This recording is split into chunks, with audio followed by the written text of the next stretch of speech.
जय मल्हार मंडळी. तर आज जेजुरीचा दुसरा दिवस आणि आज पहाटेच आम्ही 4 वाजता उठलो आहोत आणि आज आम्ही जेजुरी गडावर जाणार आहोत. अभिषेक होणार आहे आणि आम्ही दर्शनही तिथे करणार आहोत. तर चला पण निघूया दर्शनासाठी. तर तुम्ही बघू शकता बाजार सकाळी 5 वाजले तरी भरपूर सारी मंडळी इथे आलेली आहे आणि आपण पहिला दर्शन जो करणार आहोत तो आपण गणपती बाप्पाचं दर्शन करणार आहोत आणि इथून आपण जाणार आहोत. तर चला दर्शनाची आपण सुरुवात करूया आणि आपण जे पण जेजुरीच्या पायऱ्या असतील ते आपण चढायला सुरुवात करूया. भरपूर पायऱ्या आहेत जेजुरी चढण्यासाठी आणि खूप आम्ही मजा केली. आम्ही खूप म्हणजे जवळजवळ आम्ही 50-60 लोकांचा ग्रुप होता आणि वरती चढायला आम्हाला खूप म्हणजे असं मजा आली. बिलकुल पण बोरिंग वाटलं नाही आणि आम्ही जेव्हा जेजुरी गडावर पोहोचलो तेव्हा आरतीचा टाईम झालेला आणि जेव्हा आम्ही रांगेत उभे राहिलो तेवढ्यात आम्हाला आरती पण चालू झाली. तर तुम्ही हा बघू शकता जेजुरी गडावरचा नजारा. हा 5 वाजताचा नजारा आहे. खूप सारी पब्लिक ऑलरेडी 5 वाजता तिथे हजर झालेली आणि तुम्ही बघू शकता की काय सजावट केलेली. जेजुरी गडावर पोहोचल्यावर आम्हाला खूप म्हणजे असंच एकदम भारी फील झालं, कारण खूप लोक ऑलरेडी आलेली आणि खूप लोक चार्जअप होती. तर आम्हाला जो आम्ही दर्शन घेतला तो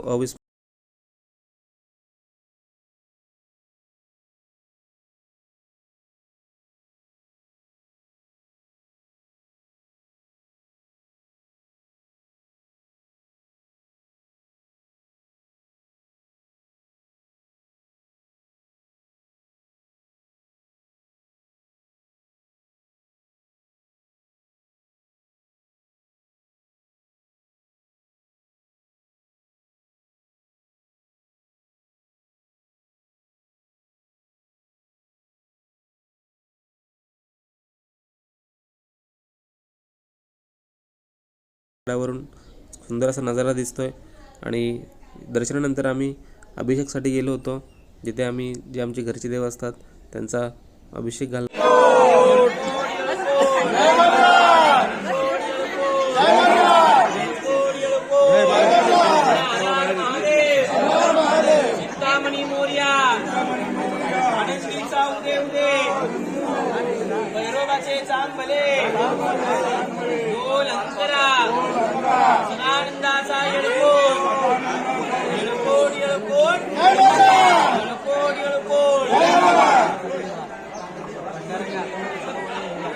जे घरचे देव असतात त्यांचा आम्ही अभिषेक घेतला आणि खूप म्हणजे अशी मजा आली, तुम्ही बघू शकता. तर अशा तऱ्हेने आमचं दर्शन झालेलं आहे. आता आम्ही खाली चाललो आहे आणि काहीतरी खाण्यापिण्याची व्यवस्था करतो आहे. आम्ही खाण्यापिण्यासाठी आम्ही एक अक्षय भेल नावाची एक शॉप होता तिथे गेलेलो. तिथे मिसळ एक नंबर लागून बघू शकता. मिसळ खूप म्हणजे खूप टेस्टी होती. तर तुम्ही पण नक्की ट्राय करा तिथे जाऊन. आणि आता आम्ही आलेलो आहोत तर जिथे आम्ही रूम घेतलेला तिथे आम्ही आलो आहोत आणि तिथे आता आम्ही गोंधळ घालणार आहोत. तुम्ही बघू शकता.